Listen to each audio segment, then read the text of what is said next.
திருவண்ணாமலையிலேருந்து ரகுவரன் கேட்டிருக்காரு. பற்றி தான். ஒரு நாளைக்கு எத்தனை மணி நேரம் உடற்பயிற்சி செய்வீங்க?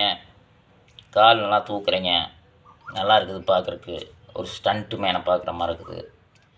இப்போ நேச்சுரலாக பார்த்தீங்கன்னா ஒரு சினிமாவில் பண்ணுறாங்கன்னா அது டியூப் கட்டி தூக்குவாங்க. இது நேச்சுரலாக அப்படியே நேச்சுரலாக பண்ணுறீங்களே, எப்படி எவ்வளோ நேரம் பயிற்சி செய்கிறீங்க அப்படின்னு கேட்டார்.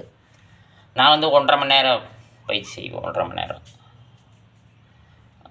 தினசரி 1.5 மணி நேரம் பயிற்சி. ரன்னிங் வாக்கிங் முக்கியமான ரன்னிங்கே கொஞ்சம் கம்மி தான். வாக்கிங் போயிட்டு வார்ம் அப் பண்ணுவேன். வீட்டில் ஒரு 15 விதமான வார்ம் அப்பு. அதுலேயே ஓடுற மாதிரியும் நிறைய விஷயம் இருக்குது. வார்ம் பண்ணிக்கிட்டே இருப்பேன். ஒரு செட்டு முடிச்சுட்டு இன்னொரு செட்டுக்கு 2 நிமிஷம் கேப், அதிகபட்சம். குறைஞ்சபட்சம் 1 நிமிஷம் கேப்பு. கிட்டத்தட்ட ஒரு 15 வார்ம் அப் பண்ணுவேன்.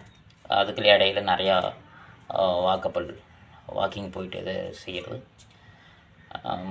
ஒரு 10 நாளைக்கு ஒருக்கா ரன்னிங் மூவ் பண்ணுவேன்.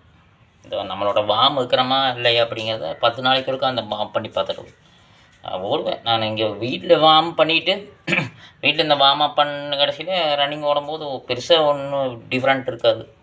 இங்கே நம்ம வீட்லேயே ஓடுறோம், அது அங்கே போகும்போது பெருசாக கிடையாது. ஓடுவேன்.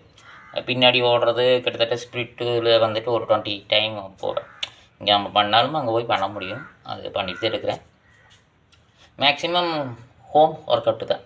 வீட்லேயே எக்ஸசைஸு 1.5 மணி நேரம் கம்பல்சரி. அதே வேறு எல்லாம் இல்லை. ஜிம்முக்கு போகிறேங்கன்னா கேட்டால் ஜிம்முக்கெல்லாம் நான் போகிறது கிடையாது. கிரவுண்டுக்கும் போகிறது கிடையாது. வீட்டில் மேக்ஸிமம் எக்ஸசைஸு வீட்டில் தான் உடற்பயிற்சி செய்வேன். ரோட்டில் ஓடுறது கொஞ்சம் ஏதோ ஒரு 10 நாளைக்கு ஒருக்கா. சரிங்களா?